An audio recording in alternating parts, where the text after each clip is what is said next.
नमस्कार मेरे प्यारे बच्चों, स्वागत है आपको अपने YouTube channel easy math learning में। मेरा नाम आदित्य पोसवाल और जैसा कि आप सभी जानते हैं, मैंने क्लास 7th का जो RS अग्रवाल है उसकी लीनियर इक्वेशन की एक एक्सरसाइज करा दी है और हम सेकंड एक्सरसाइज के भी लगभग 10 क्वेश्चन हमने करा दिए हैं।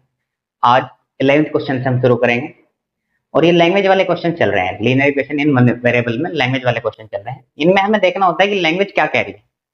ठीक है, शुरू करते हैं, समझ में आएगा। ठीक, question number 11, fifth part of a number when increased by 5 equal its fourth part decreased by 5. Let the number, पहले हम नंबर मान लेंगे, let the number is f. अब पढ़ेंगे क्वेश्चन को। the fifth part of a number, सबसे पहले the fifth part of a number increased by 5 equals, हमने कहा equal it's fourth part decrease by -5 कर दिया। डिक्रीज मतलब माइनस कर दिया, सिंपल सी लैंग्वेज है। तो हम क्या करेंगे, x/4, क्योंकि जिसके अपोन में कम होता है वो संख्या बड़ी होती है, जिसके अपोन में ज्यादा होता है वो संख्या छोटी होती है। तो हम इसको इधर की तरफ ले गए, x/4 minus x/5 equal to 5 plus का है और ये 5 इधर चला गया तो प्लस हो गया। इनका एलसीएम कितना हो जाएगा, 20 आ जाएगा। 4 5 जा 20, 5 1 जा 5, 5 4 जा 20, 4 1 जा 4 और 10। ठीक है प्यारे बच्चों, तो 5x में से 4x गया, x/20 equal to 10। x equal to वो संख्या क्या आ गई, 200 आ गई। क्या आ गई वो संख्या, 200 आ गई। ठीक है, ऐसे क्वेश्चन नंबर 12 करेंगे। Find 2 conjugative natural numbers whose sum is 63। अब देखो, सबसे पहले समझना है क्वेश्चन नंबर 12 में ये कॉन्जुगेटिव नंबर क्या होता है। ठीक है, कॉन्जुगेटिव नंबर इसको बोलते हैं क्रमागत संख्या। क्या बोलते हैं, क्रमागत संख्या। क्रमागत संख्या होती है क्रम से आने वाली संख्या, क्रम से आने वाली संख्या। ठीक है, तो हमने कहा फाइंड 2 कॉन्जुगेटिव नेचुरल नंबर। हमने कहा let the number is x। तो एक तो x हो गई, उससे आगे आने वाली क्या होगी, x+1 होगी। उससे आगे आने वाली क्या होगी, x+2 हो जाएगी, x+3 हो जाएगी। सिमेट्री चलती रहेगी इसी तरीके से। ठीक है, तो हम क्या करेंगे, उसने बोला है इनका सम कितना है, 63 है। मीन्स x+1 इक्वल टू 63 है। तो 2x+1 इक्वल टू 63। तो 2x इक्वल टू 63 माइनस 1 और 2x इक्वल टू 62 और x इक्वल टू 31। एक तो x की वैल्यू आ गई 31, तो दूसरा नंबर क्या हो जाएगा, x+1 के हिसाब से 32। ऐसे दो नंबर क्या आ गए, 63 को जो जोड़ के नेचुरल नंबर्स में 63 आना चाहिए। तो x+1 के हिसाब से 31 और 32, ऐसे दो नंबर आए। ठीक है, 13 क्वेश्चन देखेंगे। Find 2 conjugative positive odd integer whose sum is 76। इसमें ऑड इंटीजर्स लेना है और वो भी कैसा लेना है, पॉजिटिव ऑड इंटीजर। ठीक है मेरे बच्चों, क्वेश्चन नंबर 13 देखेंगे। आशा करता हूँ आपको समझ में आ रहा होगा और अभी सभी लोगों से मेरी रिक्वेस्ट भी है कि आप ज्यादा से ज्यादा इसको देखें और आपको अगर कोई बात समझ में नहीं आ रही तो कमेंट करके मुझे बताएं। ठीक है, क्वेश्चन नंबर 13।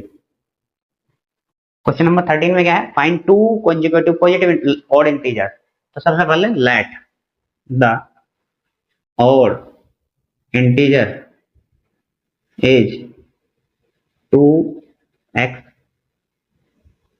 प्लस 1। अब देखो ये मैंने 2x प्लस 1 क्यों माना है, यहाँ पे थोड़ा क्वेश्चन हो सकता है आपका। तो 2x प्लस 1 को हम कुछ भी ले लेंगे, अगर मैं 1 लेता हूं तो कितना आ जाएगा, 3 आ जाएगा। अगर 2x प्लस, इसके आगे वाला क्या होना चाहिए, इसके आगे वाला क्या होना चाहिए, 2x प्लस 2 होना चाहिए। तो मैंने फिर इसमें 1 लिया तो कितना आ जाएगा, 2। तो कितना आया, 4। तो यहीं पे बात समझनी है कि हमें पॉजिटिव इंटीजर्स में ओड लेना है। तो यहाँ पे क्या आ जाएगा, 3 आ जाएगा। ठीक है, ये बात सबसे मेन चीज है सोचने की है कि हम जो मान रहे हैं वो इंटीजर्स जो है वो किस तरह के हैं। जो नंबरिंग का सिस्टम है, हम मानने वाला जो सिस्टम है लेट करते हैं, वो किस हिसाब से मानना है। मेरे में 1 रख के देखो, 2 × 1 + 3 = क्या है, 5। मीन्स दो वो इंटीजर्स कौन से हो गए, 2x प्लस 1 और 2x प्लस 3। तो अगले वाला क्या आ जाएगा 2x plus 3। Let the odd integer is 2x plus 1 और अगले वाला क्या आ जाएगा 2x प्लस 3, क्योंकि हम क्या ले रहे हैं ओड ले रहे हैं। ठीक है, तो दोनों का सम कितना आ जाएगा, दोनों का सम कितना आ जाएगा 76 आ जाएगा। ठीक है, 2 and 2 4x plus 4x equal to 76 minus 4 and 4x equal to 72 और x इक्वल टू 18। ठीक है, 18 जो 72। लेकिन ये हमारा एक्स की वैल्यू आई है, जो हमारा इंटीजर है वो कितने कितने आ जाएंगे 2x plus 1 equal to 2 into 18 plus 1, 18 दूनी 36 और 1 33 आ गया।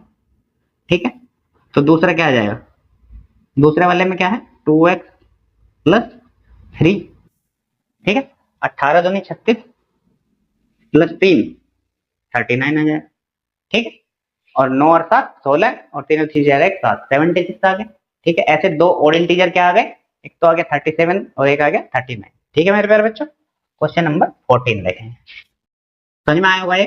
इसमें हमें सबसे पहले ये देखना था कि मानना क्या है, उसी के अकॉर्डिंग क्वेश्चन आगे चलेगा। ठीक है, तो हमने सबसे पहले क्या देखा कि क्या मानना है इसमें। Question number 14,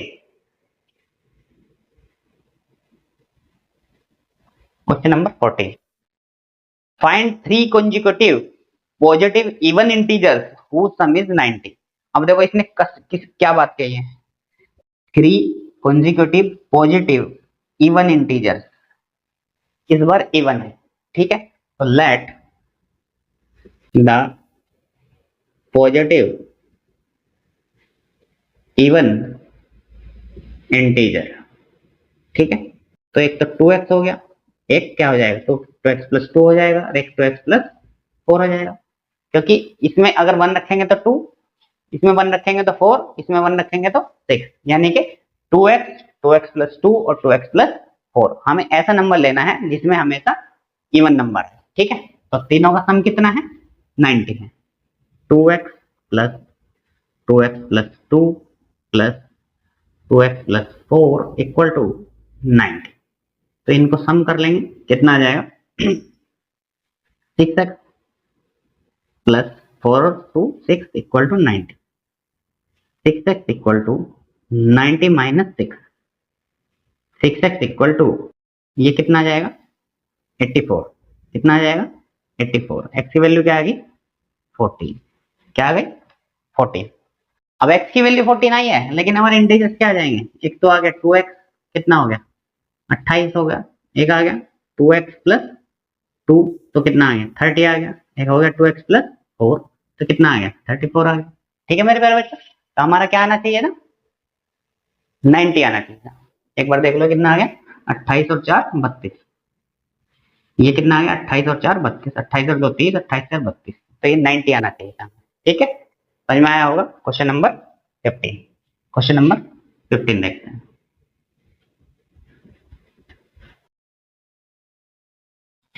Divide 184 into 2 parts such that 1/3 of one part may exceed 1/7 of the other part by 8।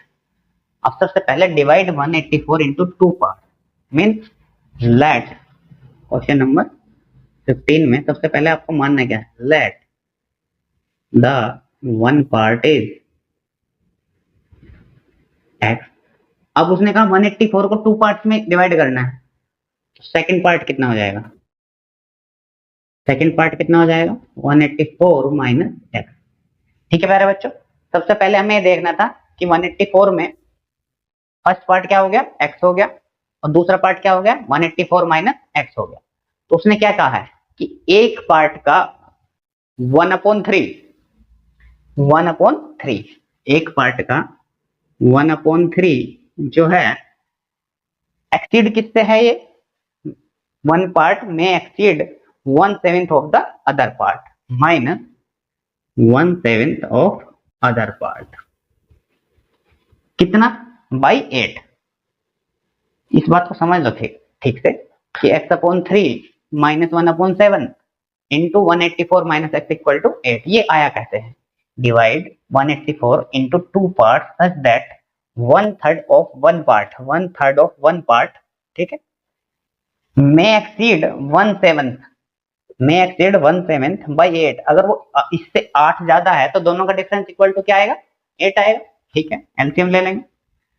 7x minus 3 into 184 minus x, 7 3 जा 21, तो 8 इंटू 21 इधर की तरफ चला गया। ठीक है, सोल्व करेंगे। 7x minus 184 into 3 plus 3x minus minus plus, तो ये इसको मल्टीप्लाई करना चाहो भी ऐसे ही छोड़ दो, बाद में हम इसको सिंप्लीफाई कर लेंगे। ठीक है, तो ये कितना आ गया? 7 और 3 10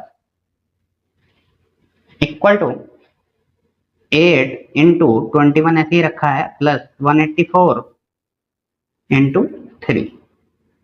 इन दोनों में से क्या कॉमन है? सीधा सीधा 10x इक्वल टू, एक तो 8 कॉमन है, एक 3 कॉमन है। ठीक है, तो यहाँ पे क्या बचा?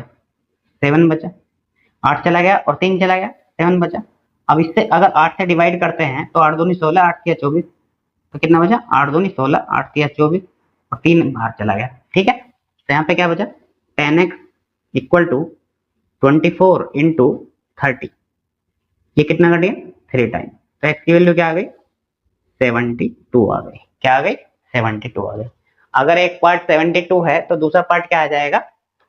अगर एक पार्ट 72 है तो दूसरा पार्ट क्या आ जाएगा? 184 minus x equal to 184 minus 72, तो कितना आ गया? 2 और 18 से 7 गया 112।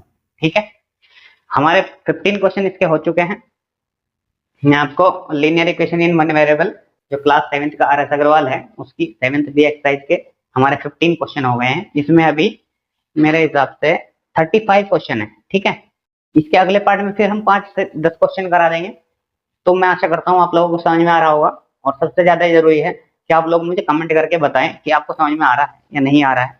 मैं बहुत आसान से बहुत धीरे धीरे आपको ये समझा रहा हूँ इजी मैथ लर्निंग चैनल के माध्यम से। आपको मेरा ये शुरू करने का तरीका ये है कि मैं आप लोगों को आसानी से समझा सकूं। ठीक है प्यारे बच्चों, मैं आशा करता हूँ आपको समझ में आया होगा। नमस्कार, धन्यवाद।